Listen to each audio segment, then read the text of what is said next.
folks, and welcome to this week's Word of Encouragement. I'm Chappie Chris. And I'm Chappie Peter.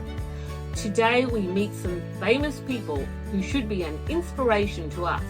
Especially those of us who are into country and western music. Join us for a tour of the Gallery of Stars here in Tamworth, New South Wales.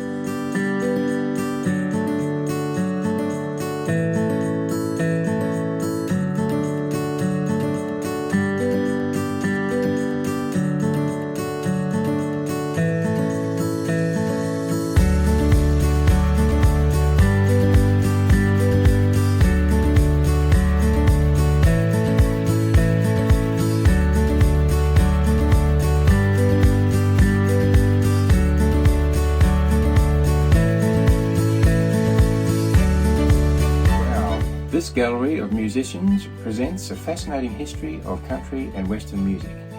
For the aspiring country and western singers amongst us, their examples of tenacity, discipline and public performances are a definite encouragement and challenge to us. Yes, they really are. One doesn't get to be in the Hall of Fame through idleness, apathy and self-indulgence. Such habits, and others you and I could name, hold aspirants back from reaching their goals. To be in any Hall of Fame requires what it takes. Things like self-sacrifice, discipline, and especially eyes on the goal, no looking back. The Christian life, which has been likened to a race, is not always an easy one.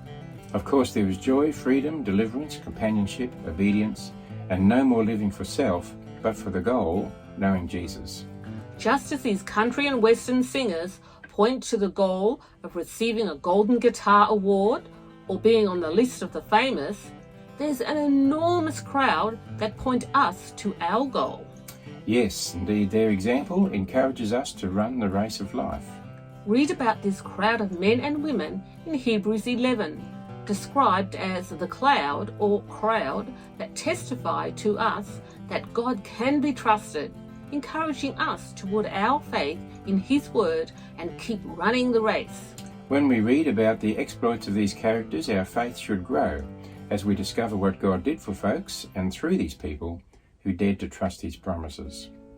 When you read further into the New Testament, you see the example of all sorts of people, the greatest example of endurance being, of course, Jesus Christ. The Christian runner is challenged to be rid of things which might get in the way. Some of these things may not be bad in themselves. Some folks may be workaholics, others may be absorbed in some particular sport or recreation, or it might be a habit or a critical friend who diverts our attention from the goal in the race of faith. As in a physical race and training, it is by running that we learn what are these things that hinder us. As long as we stand still, we do not feel anything burdensome that hinders or slows us down. If we aspire to become like those country and western singers who reach their goal, one of the best ways to achieve this is to study their biographies. Yes, it's great, eh? What was in it that they had in common? It would have to include tenacity, zeal, unwavering pursuit of their goal, not listening to those who would deter them. Best ways to develop endurance and advancement in achieving our Christian goal is to become acquainted with the stories of faithful men and women who ran the race and won.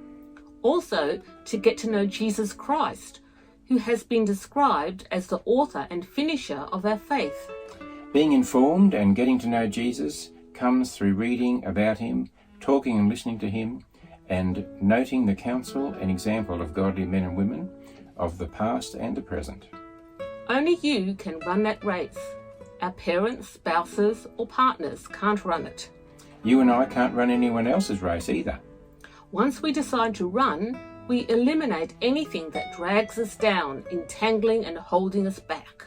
We let go of our own plans and surrender to God's purpose, in effect telling Him, I'm ready to become the person you've called me to be. I'm ready for my race. The Christian race of life is not one of ease, but one of challenges, as well as one of joy. Even Jesus did not live a life of ease, but gave Himself for others, ultimately dying in order to rescue them. Christians are called to an equally tough challenge, a race for committed followers, not fans who are in it for the perks, like some of those at the feeding of the 5,000, Chappie. Before you and I can run our God-given race, we have to be willing to surrender our own plans and surrender to His. We learn that His ways and plans are best, and we have the comforting assurance that He, the God of the universe, is with us wherever we go. Others have done it, and so can you and I. The old-timers overcame and gained the victory, so there can be no excuse for us who have the advantages of the Bible and the indwelling of the Spirit of God. And now prayer. Lord, thank you that I'm not called to run the race of faith alone. Thank you for the encouraging example and testimonials of so many, for your guidebook, the Bible, for your indwelling Spirit to guide and comfort me, for the goal of knowing and serving you along the way, and for the prize of being with you for all eternity. Amen. Well, that's all, folks. Thanks for joining us. Yes, see you later. Stay tuned for On a Lighter Note.